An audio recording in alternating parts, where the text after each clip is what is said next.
서울 강북 지역의 흡연율이 강남 지역보다 훨씬 높은 것으로 나타났습니다. 질병관리본부가 발표한 2011 지역 건강 통계를 보면 서울 25개 자치구 가운데 성인 남성 흡연율이 가장 높은 것은 성북구로 2명 가운데 1명꼴인 49.1%가 담배를 피우는 것으로 조사됐습니다. 반면 서초구는 성인 남성 3명 가운데 1명꼴인 34.2%가 흡연자인 것으로 나타나 가장 낮았고, 이어 양천구와 강남구, 송파구 순으로 흡연율이 낮았습니다. 요즘 강남 스타일이란 노래 한창 뜨고 있지 않습니까? 그런데 실제 강남 지역은 불과 177ml비에 잠겼습니다.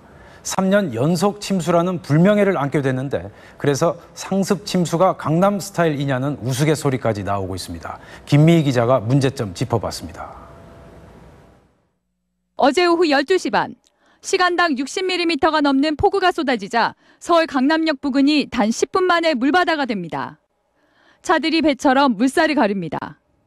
올해만이 아닙니다. 작년에도 재작년에도 큰 비만 오면 강남역 부근은 침수됐습니다.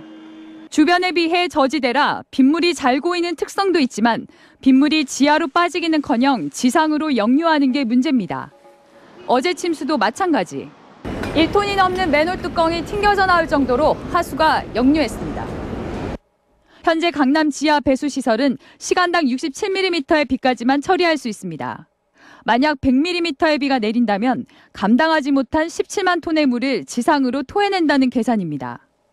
결국 배수관을 확충해야 하는데 지하 40m의 대규모 배수 터널을 뚫어야 한다는 구청의 의견은 서울시가 반대하고, 우회 배수관을 뚫어 배수량을 분산시키자는 서울시와는 구청이 난색입니다. 아무리 하수관을 뚫어도 반포천이 못 받아주니까 아무 의미가 없지 않습니까? 도시계획으로 따지면 서울에서 가장 잘 됐다는 강남 지역이 3년 연속 비만 좀 왔다 싶으면 물에 잠겨버립니다. 근본적인 대책이 나와도 이미 나왔어야 했는데 서울시는 아직도 대책 마련의 갈피를 잡지 못하고 있는 것 같습니다. 박견석 기자가 현장 취재했습니다. 빗물이 무릎까지 차올랐고 물살을 헤치고 지나던 자동차들은 결국 멈춰섰습니다. 시간당 87mm의 비가 내린 지난해보단 덜했지만 시간당 60mm의 폭우에 어제 강남역 사거리는 또 침수했습니다. 오늘 오후 물이 빠진 하수관로에 직접 들어가 봤습니다. 강남역 지하에는 이런 대형 하수관로가 4개나 설치되어 있습니다. 하지만 시간당 60mm 이상의 집중호우가 내릴 경우 순식간에 빗물이 차올라 빗물은 역류할 수밖에 없습니다. 특히 강남대로는 인근 논현동과 역삼동뿐 아니라 서초역 부근의 고지대에 둘러싸여 있어 경사를 따라 흘러내려오는 빗물까지 더해지고 있습니다. 지난해 침수 직후 오세훈 당시 서울시장은 지하 깊은 곳을 통해 빗물을 한강으로 바로 배출하는 대심도 배수 터널을 만들겠다고 밝혔습니다. 하지만 박원순 시장 취임 이후 대심도 터널의 효용성에 대한 논란이 일면서 방향이 바뀌었습니다. 시민단체 측에서도 이제 많은 대심도 터널에 대한 어떤 부정적인 의견도 있습니다. 공사비가 많이 들고 유지관리비도 많이 든다는 그런 단점은 있겠습니다.